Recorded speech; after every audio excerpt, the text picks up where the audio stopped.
Masih ingat video saya bersama Pak Billy dan Pak Sumadi? Kami memilih 22 saham yang berkinerja bagus pada bulan Juli yang lalu. Dan dari 22 saham tersebut dipilihlah 8 saham untuk masuk ke indeks yang kami namakan DTI 8. Nah, gimana kalau Pak Dodi kan dulu kan sering review indeks kan. Nah, gimana kalau kita bikin indeks sendiri Pak? DTI 8, Dodi Ting 8, pilih Bank Niaga, SCMA, Gudang Garam, Indofood, Telkom, ADMF, Multibintang, Astra. Nah, di video ini kami akan mengupdate kembali perkembangan dari DTI 8. Kami akan update kinerja bisnis dari masing-masing saham yang ada di DTI 8 dan apakah ada saham baru yang masuk maupun keluar di indeks ini.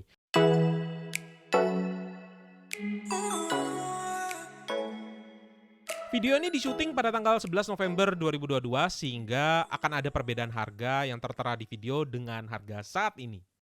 Oke, halo Sobat Investor. Balik lagi bersama kita Ting dengan Pak Dodi Prayogo. Kali ini kita akan update DTI 8 nih ya. Nah, mungkin Bapak-Bapak di sini bisa dijelaskan nih, untuk masing-masing dari portfolio DTI 8. Mungkin mau ini dulu ya, kalau kita lihat kan di sini indeks kita itu performanya dalam 3 bulan ya. Dan mulainya kita 8 Juli, terus sekarang juga 11 November ya. Berarti kurang lebih pas nih 3 bulan. Kita ada kenaikan 4% nih. Ya, kalau misalnya kita bandingkan dengan IHSG, kita sedikit kalah lah, kurang lebih dibanding IHSG. Cuma kalau kita pelajarin lebih dalam lagi, sebenarnya apa sih yang bikin kita performanya tanda petik nggak maksimal banget nih. Nah, di sini sebenarnya ada yang minusnya cukup besar ya, di Gudang Garam. Nah, mungkin boleh dijelasin, Bill?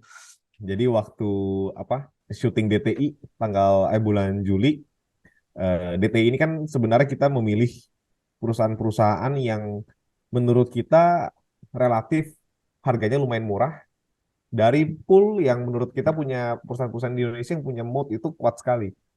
Nah, kebetulan waktu itu saya pilih dari 8 ya. Dari 8 yang saya pilih itu Niaga, Adira, dan Gudang Garam.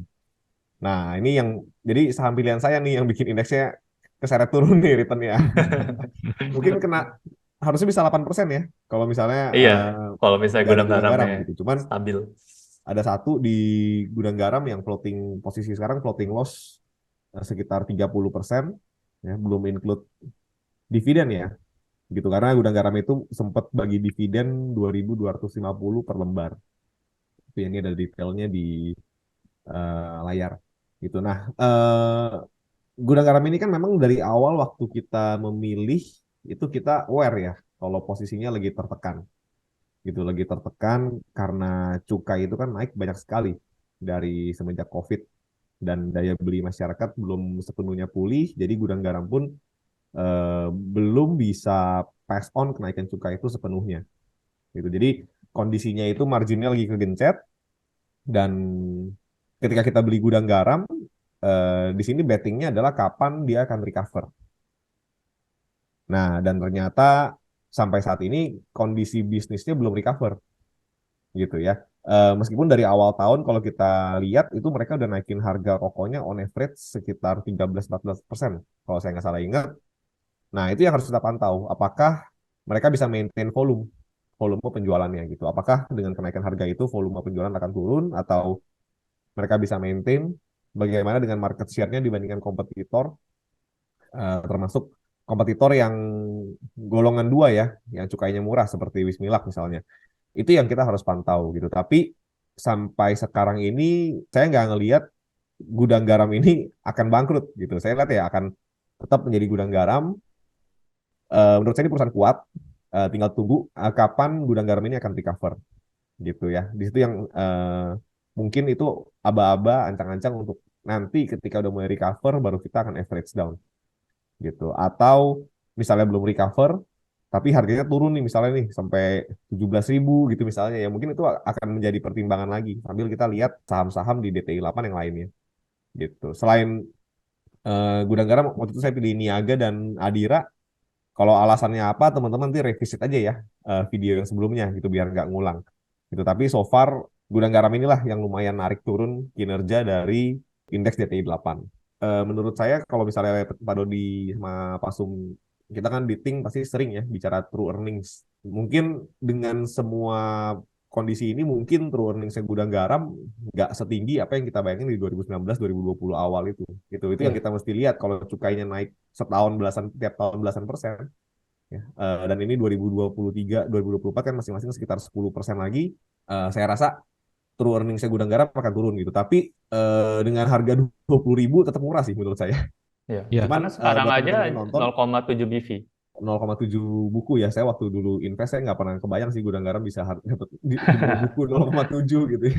Ini kalau Iya. turun lagi jadi setengah buku kan, wah. Waduh. Bisa jadi si Garbat ya. Kalau Beneran Iya, puntung oh, rokok beneran si ya. Garbat. Ya, ya ya. tapi we'll see lah. Tapi untuk DTI 8 sendiri saya rasa belum perlu di average down sih. Kecuali Ya, nanti ada saham lain nih, misalnya SCMA nih udah 300 plus. Ya menurut saya sangat possible sih SCMA untuk 300 ya. Ya. Mungkin Pak Sum mau selipin? Saya mau nambahin kali ya cerita SMA. Mungkin ini kan pilihan Pak Dodi, cuma memang saya kan ngikutin SMA. Kebetulan tim case di Ting saya yang bikin SMA. Jadi ya SMA ini performanya tinggi, kita tahu sendiri ya. Apalagi yang megang FIFA itu kan hak siar ya. Hak siar itu kan dari SMA, dengan MNC enggak. Jadi kita nggak bisa pungkirin kebanjiran iklan nih SMA ini. Dan itu nyatanya memang banjir iklan ini udah terreflek ya, terreflek di performance-nya gitu. Jadi nggak hanya dari sentimennya doang, ya performance-nya juga naik. Ditambah lagi sebenarnya juga dia ada treasury stock 14%. Yang di sini sebenarnya menarik juga. Treasury stock ini 2023 kan sebenarnya tanda petik harus dijual kembali ya ke pasar, apa enggak di burn. Nah, ini sedangkan harga average treasury stock-nya 270-an. 278 seingat saya. Jadi masih tanda petik rugi lah harga sekarang. Jadi kan nggak mungkin dari manajemen buat jual rugi kan. Rasanya sih pasti manajemen akan burn. Kalau misalnya di burn kan berarti jumlah saham beredar pasti berkurang kan. Berarti nilai earning-nya itu bakal terapresiasi. Kebalikan dari dilusi. Naiknya 14%. Jadi itu sangat cukup menarik ya SMA ini. Cuma ya kita lihat aja. Kalau udah 300-an kan kita decision dalam investing ini kan nggak hanya nyampe intrinsic value doang. Kalau udah mepet-mepet intrinsic value, tapi ada yang margin of safety makin gede, ya misalnya contoh gudang garam, ya misalnya multi bintang terjun lagi, bisa aja kita switch ke situ. Ya, itu sih paling kalau yang dari SCMA. Mungkin nyamber dikit ya ke multi bintang. Nah, biasanya kan kalau nongkrong-nongkrong, nonton bola, rasanya nggak enak kalau nggak sambil minum bir. Nah, mungkin ini bisa ada impact ya kali ya ke multi bintang. Memang sampai sekarang multi bintang belum recover banget ya secara earnings-nya. Cuma saya yakin ya multi bintang maupun delta ya, sebenarnya ada juga delta, tapi kita nggak pilihnya yang multi bintang karena model lebih gede. Rasanya sih nggak ada pilihan lain ya kalau mau pilih consumer goods yang bagian beverage yang soal bir, cuma pilihannya ini ya multi bintang maupun delta. Tinggal masalah waktu aja sih. Saat udah ekonomi normal, terus saat event udah berjalan kayak biasa ya. Sekarang konser aja apa tuh ya, konser kemarin nyebabin COVID banyak tuh sampai ada ini close kan. Nah rasanya sih ya secara event masih belum stabilize, jadi ya kayak multi bintang ini belum bisa maksimal. Paling gitu sih. Oke, mungkin giliran saya kali ya. Saya lihat ke Indofood ya, INDF. Mungkin penurunan terbesar kedua ya setelah gudang garam ya. Dan kelihatannya dari consumer goods ya, semua yang turun ya. Kalau dilihat ya tiga-tiganya ya, consumer goods. Cuman consumer goods-nya beda-beda tipe ini. Memang kalau kita lihat dari performa di laporan keuangan kuartal 3, itu ada penurunan. Tapi memang kalau kita lihat secara rinci, penurunannya lebih ke arah beban keuangan ya, di mana terjadi selisih kurs yang menyebabkan itu harus dibukukan sebagai beban-beban keuangan. Kita tahu kalau dari awal tahun dan kuartal 3 ini kan kurs rupiah kan melemah ya terhadap USD, sehingga selisih dari awal tahun sampai kuartal ketiga tadi itu dikalikan dengan USD-nya menjadi beban tambahan yang menggerus laba. Itu sih, tapi kalau dilihat dari performa dari penjualannya dan sebagainya harusnya tidak begitu ada masalah ya. Mungkin isu-isu seperti kenaikan dari harga bahan baku kelihatannya juga sudah mereda ya dibandingkan dengan beberapa bulan lalu yang media massa pada bilang kalau Indomie akan dinaikin sampai berapa kali lipat ya. Iya, tapi kelihatannya sudah mulai rasional kayaknya ya, berita-beritanya sudah nggak ada lagi. Karena mungkin ada isu yang lebih hangat yang diangkat ya di berita sekarang, jadi ya, ketutupan sama isu-isu viral bulan-bulan sebelumnya. Kalau dari saya pribadi sih juga tidak merasa Indofood harus dikeluarkan dari indeks dan seterusnya, dan harga segini juga lumayan murah ya. Malah buat penonton DTI 8 yang baru nih bisa dapat beberapa barang yang lebih murah loh daripada Iya, betul. starting Iya, date-nya DTI 8 ini. Iya, setuju. terutama gudang garam sih. Itu Mm, sangat-sangat, waduh, sangat menarik. Nah, kalau yang lain sih sisanya sebenarnya ya Telkom, Adira, Astra. Ya kita balik lagi. Astra sebenarnya di kuartal 3 ini rada kurang oke ya. Cuma dia kedongkrak pas kuartal 2 kemarin sih. Mungkin pas kita syuting kan belum keluar ya kuartal 2-nya 8 Juli. Nah, itu kan kedongkraknya karena ya penjualan kan lagi PPN-nya istilahnya direlaksasikan lah. Jadi lebih murah lah buat untuk beli kendaraan.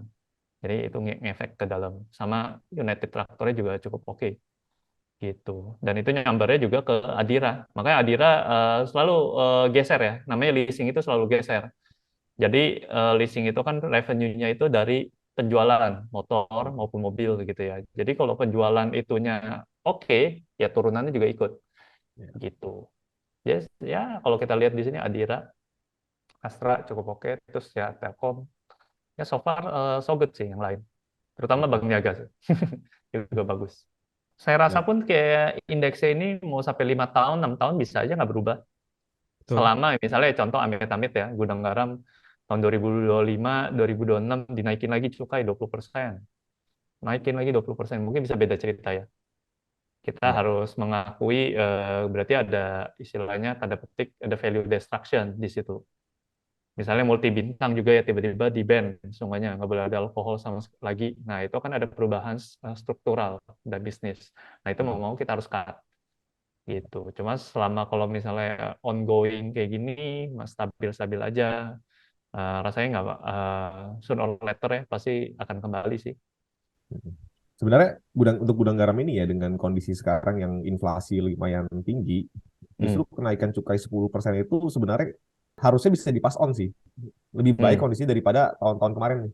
Karena 10% cukai itu kan mungkin akan naikin HPP mereka mungkin 8-9% kalau kondisi sekarang gitu ya. Mereka cukup naikin harga rokok mungkin 8-9% dengan inflasi yang lebih tinggi dan biasanya gaji juga akan naik, yaitu harusnya kondisi kejepitnya ini akan membaik kalau menurut saya gitu. Hmm. Tinggal kita lihat Ya aja makanya sambil tinggal tunggu. kita lihat aja. Cuma Gitu. kalau ini Bill yang gue bilang misalnya 2025 dinaikin lagi itu bisa ya Bisa kita beda udah lagi. ceritanya ini kan istilahnya ya itu kan kita nggak bisa prediksi ya. Iya betul. Misalnya teman-teman kalau lihat gudang garam di 2020 kan mana ada yang nyangka kan Iya. istilahnya kayak dihukum lah itu cukainya itu. Kapan sih saatnya nanti kita perlu update kembali ya? Tadi Pak Sumadi dan Pak Billy kan bilang kalau selama bisa-bisa kita bisa bertahan Hmm. cukup lama ya di indeks ini ya. Mungkin buat teman-teman yang belum nonton sebelumnya mungkin bisa lihat kali ya pilihan kita tuh apa aja. Boleh minta tolong Rahmat? Nah, kurang lebih gini sih. Nah, cuma teman-teman jangan langsung lihat ini pilihannya apa, tapi nonton dulu kenapa kita bisa pick ini yang terbaik. Ace turun 40%. Ada ada beberapa juga ya, puluhan persen juga. Ace itu yang Iya, yes. eh, cukup menarik, cuman mesti kita lihat dulu sih dia bisa ini nggak dengan apa Ya, bisa recover kapan karena sampai sekarang masih belum belum terlalu recover ya. betul. Dia benar-benar bisa retain customer-nya nggak? Mm-mm. Tepatnya bukan 1 tahun sih. COVID kelar, apakah customer-nya balik? Karena saya lihat sih kayak mulai bergeser ya dari customer-nya yang tanda petik kan dulu mau beli apa-apa semuanya offline. Cuma sejak karena pandemi ini semuanya mendadak digital. Nah, mungkin yang di sini orang udah mulai nih, oh bisa loh beli barang-barang yang kayak perkakas atau anything itu di online. Nah, ini yang saya rasa kita perlu tes. Bisa nggak sih sampai orang kangen buat balik lagi? Beda ya sama makan ya. Kalau makan kan pas ada rasa gimana, kalau bungkus, rasanya kurang enak. Lebih enak makan di tempat. Ada vibes-nya yang beda kan. Mm-mm.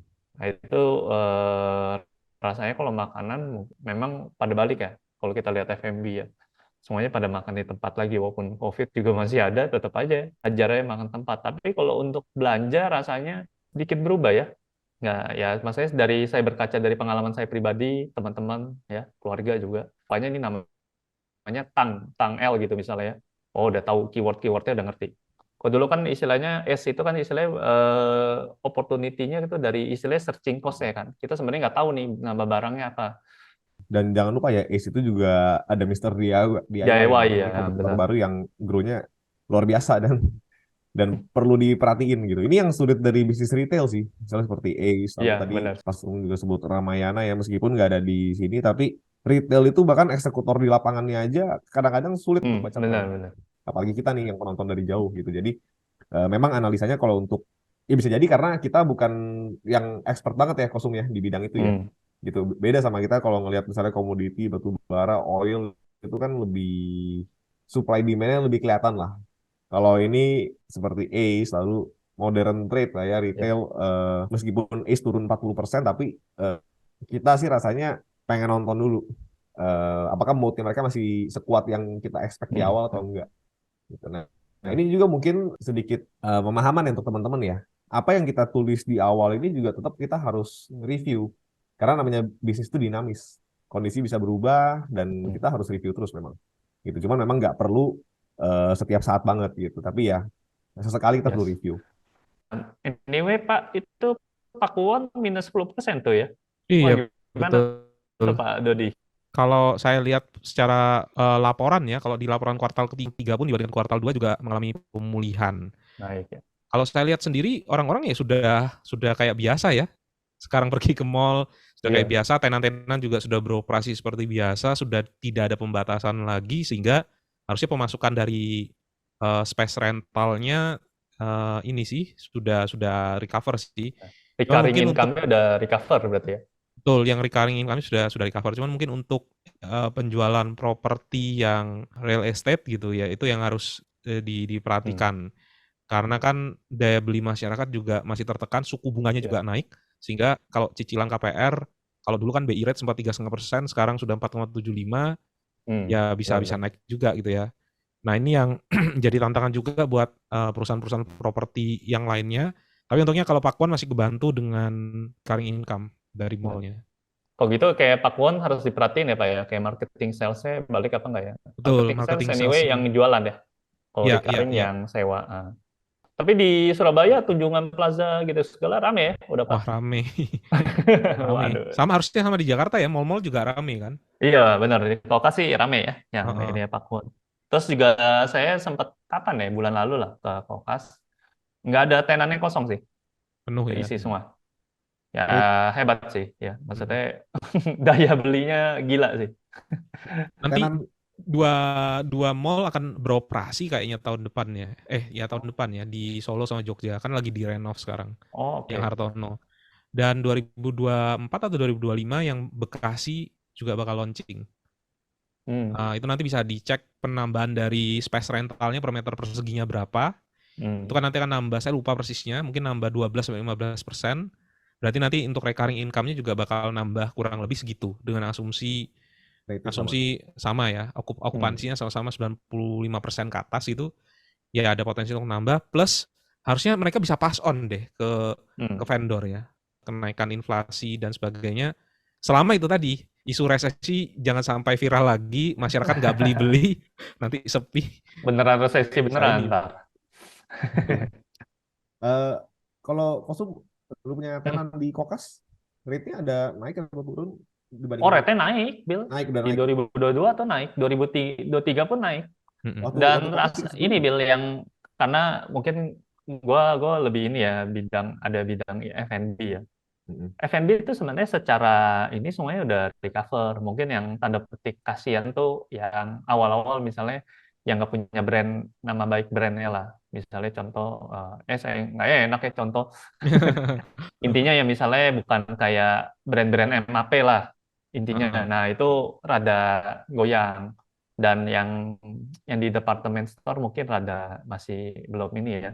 Sedangkan kalau yang apalagi yang brand-brand yang besar ya, yang kayak misalnya Starbucks gitu ya, itu pasti udah nongkrong semua kayak gitu-gitu sih, udah kopi kenangan gitu juga udah rame ya. Kayaknya gatel ya, pengen nambahin pool di apa nih? Pilihan sahamnya.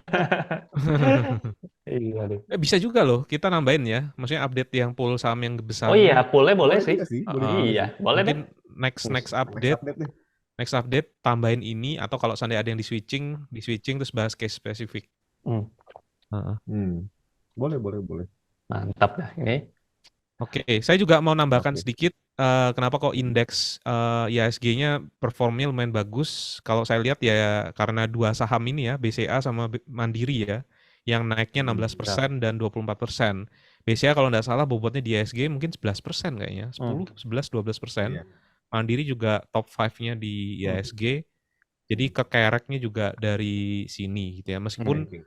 saham-saham teknologi kan turun semua ya. Maksudnya yang gede-gede, market cap gede turun semua, tapi akhirnya balik lagi dari dulunya new economy jadi total ekonomi ya, atau old economy malah ya, Dinosaur. Ada yang bilang nih dinosaurus. dinosaurus.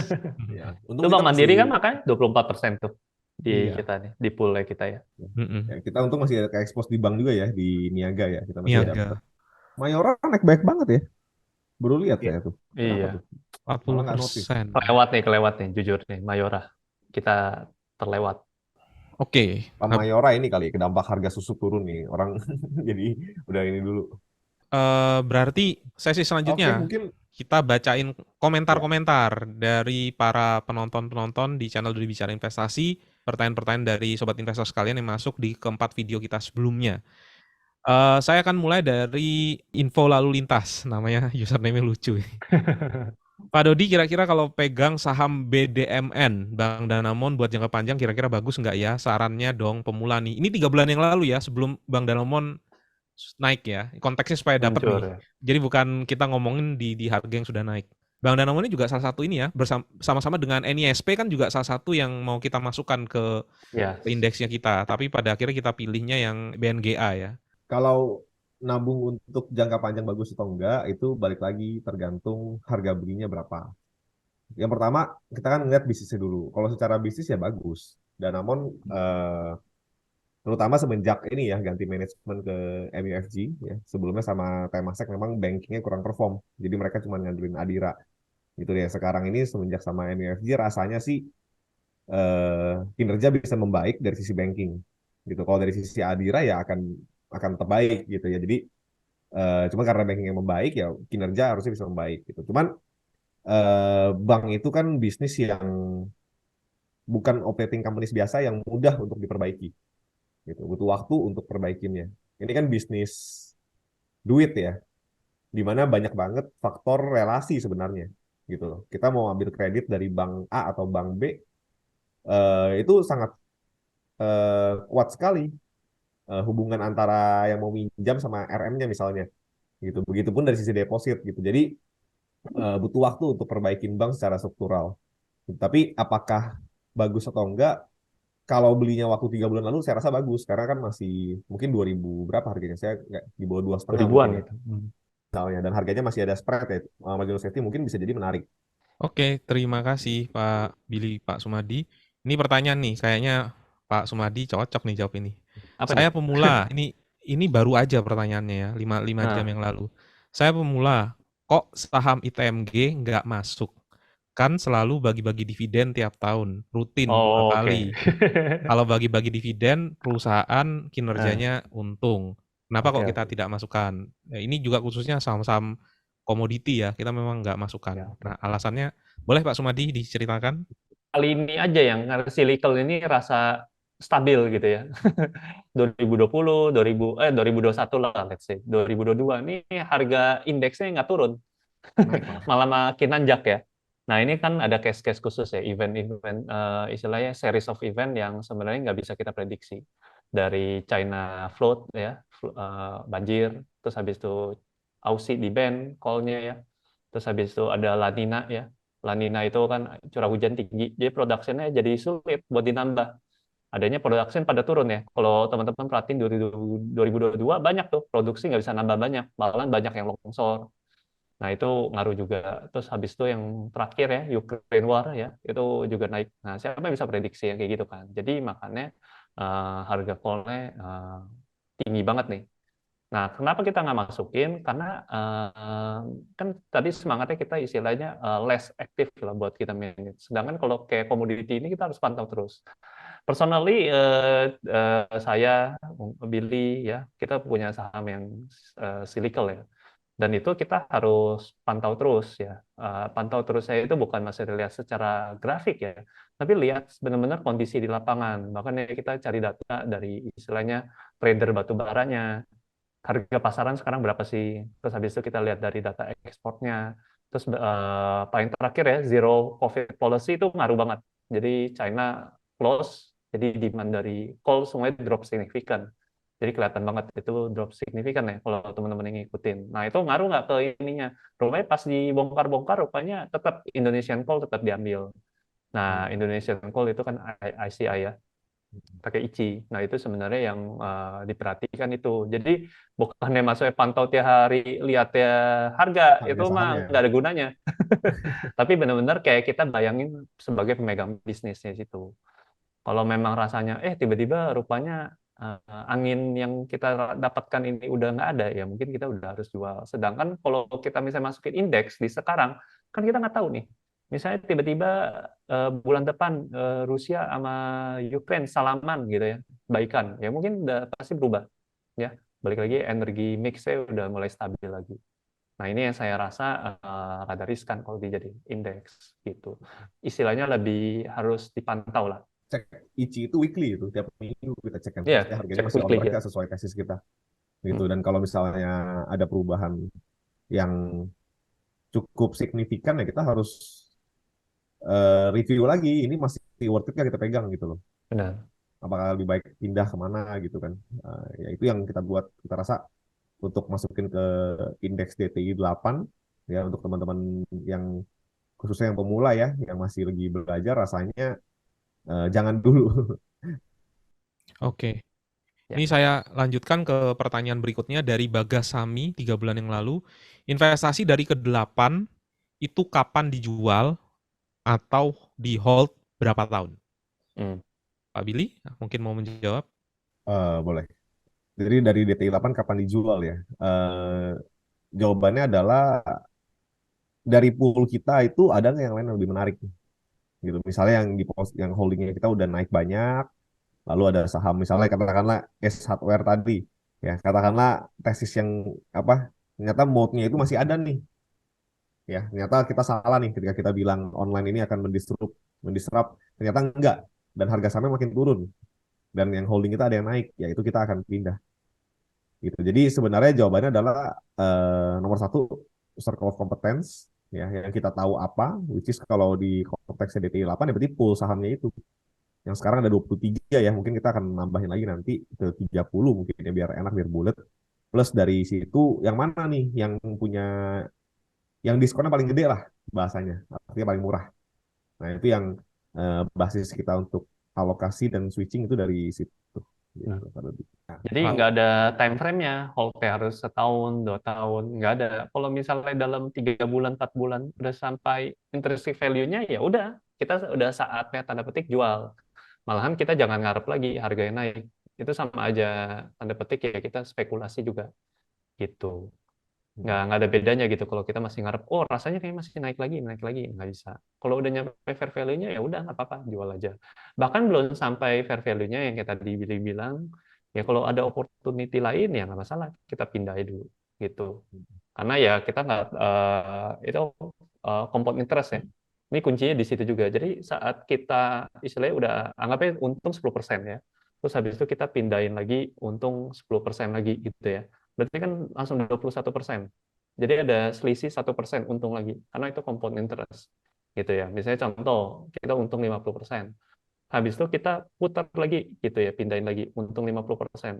Nah, nilainya udah beda, bukan 50% lagi, tapi kan udah hampir double gitu. Itu yang sebenarnya kita harus perhatiin gitu ya. Kalau kita ya istilahnya bunga berbunga ya. Nah, itu kalau mau ningkatin compound annual growth rate tuh harus kayak gitu. Jadi kita harus istilahnya tanda petik memperbesar circle of competence agar kita tahu banyak opportunity yang lain, nggak satu aja. Tapi mungkin ya rasanya nanti bukan indeks pasif lagi ya Pak Dodi ya. Indeks aktif. Indeks Atau aktif. bukan Udah fund indeks manager malah ya, lah. bukan indeks. Ya kelola portfolio aktif gitu. Benar. iya. Dan Oke, apa? Mungkin saya tambah mau dikit boleh tambahin Pak. sedikit analogi Pak Dodi biar orang lebih tergambar ya. Kita punya saham itu kan ibarat kita seperti punya ayam petelur gitu, Pak. Ayamnya itu ya bisnisnya, telurnya itu ya profitnya gitu ya, atau mungkin dividennya gitu ya, tergantung filosofinya gimana terserah deh. Cuman yang pasti profitnya lah lebih pas. Yang pasti kapan kita harus jual itu ayam kita ya ketika ada ayam lain yang lebih murah. Sedangkan kita udah nggak punya duit lagi nih buat beli ayam yang baru itu. Ya mau nggak mau kita harus jual satu. Ya, yang kedua mungkin kalau ayamnya kita mulai sakit dan kita lihat akan makin parah, kayaknya udah nggak bisa disembuhin. Hmm. Ya lebih baik kita jual sebelum makin parah sakitnya tuh ayam, makin murah tuh harga nanti. Ya, yang ketiga ya kalau ada orang gila yang nawar ayam kita dengan harga yang terlalu mahal, Pak. Iya. Jual Ya, juga. jadi kurang lebih seperti itulah. Ya mungkin analogi. Iya.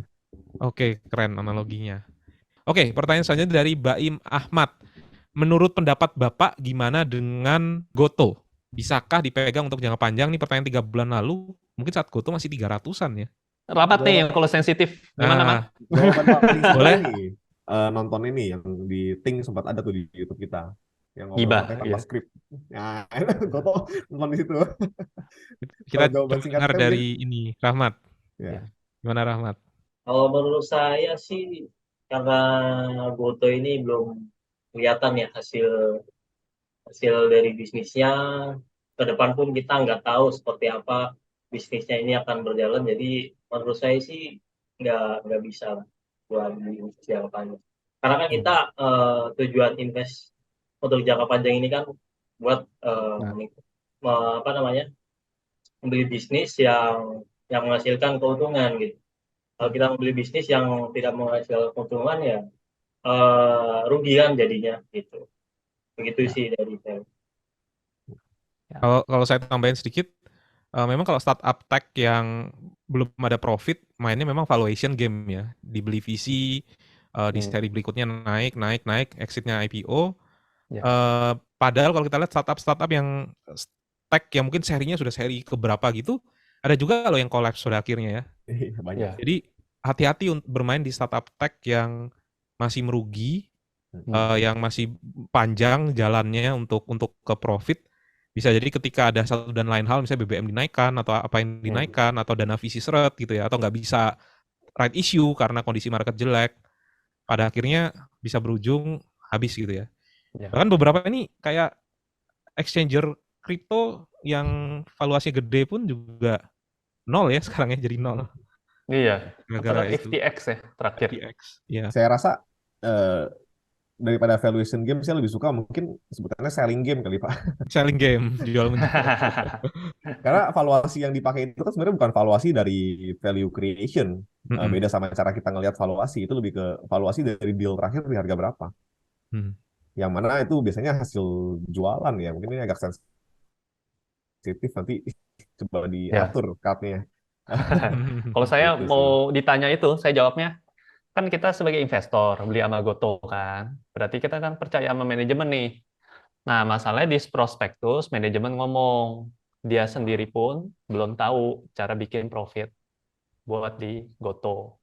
Nah, teman-teman boleh baca di prospektus. Nah, kalau saya sebagai investor kan mau taruh uang nih di manajemen, manajemennya nggak tahu bikin profit. Wah, buat saya sih lebih baik ya jangan invest gitu ya. Tapi kalau teman-teman pemberani ya istilahnya suka tantangan ya, istilahnya lebih yakin dibanding manajemen, boleh taruh. Nah, ini teman-teman baca sendiri prospektusnya. Manajemen ngomong kok kayak gitu. Bukan saya loh, manajemen yang ngomong. Ini tuh bisnis yang ibarat kayak jualan tahu modal 1.000 dijual harga 500 terus digenjot volumenya. Nah, iya. Wah, makin banyak Pakai volumenya steroid. makin gede ruginya. Iya. Dan waktu mau dinaikin harga jualnya susah karena udah Iya. kebiasaan. Nah, itu yang saya lihat, saya nggak bilang ini bagus atau jelek ya, maksudnya untuk konsumen mah enak-enak aja gitu, tapi untuk shareholder dan mau nunggu profit ya, kalau saya nggak bilang kalau saya seumur hidup nggak akan beli Goto, cuman untuk sekarang ya saya belum mau, saya mau nontonnya dulu. Kalau one day mereka jadi profitable dan hitung-hitungannya masuk, ya why not? Saat manajemen ngomong, kita bisa bikin profit loh. Oh, caranya gimana? Dia udah buktiin. Oh, caranya begini. Oke, baru kita bisa lirik. Kita baru valuasi. Kalau belum untung, gimana valuasinya? Bingung saya. Kita kan bukan venture capital. Kita retail, ya kan? Kita nggak ada power buat jualin lagi, ya kan? Kita pasrah terhadap value yang mereka buat. Era apa? Era duit murah ya, waktu suku bunga kemarin US sangat rendah itu bikin banyak bisnis-bisnis yang baru nih yang tercipta nih ya. Ada yang ngirim barang nggak nyampe 15 menit ya, Oh grocery. ya, Ya aneh-aneh lah, itu yang kita akan lihat nih Pak. Apakah mereka benar-benar apa ketika uang udah nggak semurah kemarin, ya cost of fund udah nggak semurah kemarin, apakah mereka benar-benar bisa ya. survive? Nah itu yang ini yang kita nonton gitu. Investornya kan juga bisa mikir-mikir. Daripada taruh sini, ya kan, mendingan stay dulu. Sekarang ya, bonds di USA aja gede. Lumayan loh. Kalau Iya. dia taruh, iya. Gitu. Oke, pertanyaan sudah habis. Dan sekali lagi saya mengucapkan terima kasih pada tim Ting. Jadi bagi sobat investor yang ingin belajar untuk menganalisa saham lebih dalam, boleh juga untuk mengecek ya websitenya thinksight.id. Ya, websitenya thinksight.id, juga bisa dicek Instagramnya juga, dan YouTube itu juga ada edukasi gratis ya. Jadi selain kita join ke community-nya, kalau mau lihat seperti apa yang diajarkan juga ada edukasi gratis di YouTube dan Instagram. Oke, itu saja episode kita pada kali ini. Jangan lupa nantikan terus ya update dari DTI 8. Semoga kita bisa bikin konten secara rutin ya, dan bisa mengedukasi sobat investor sekalian yang ingin berinvestasi naik level dari reksadana ke saham. Dan sampai jumpa kembali di episode-episode selanjutnya bersama tim Ting. Terima kasih tim Ting. Bye. Ya, bye-bye. Bye semua. Thank you.